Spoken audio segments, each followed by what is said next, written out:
In this video, I'm going to show you how you can make a freeze frame in Davinci Resolve. So first of all, what you're going to do is you're just going to import your media, and after that, you're just going to drag and drop your files into your timeline.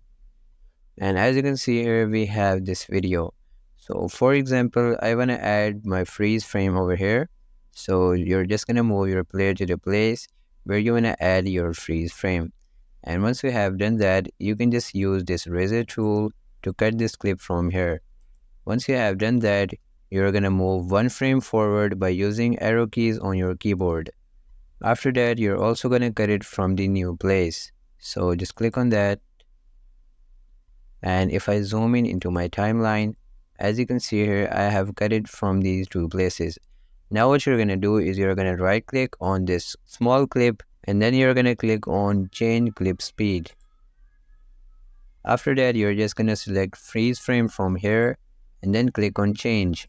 Then you can just zoom out from your timeline, move forward the next clip, and then you can just adjust your freeze frame. As you can see here that we have freezed our clip from the middle section.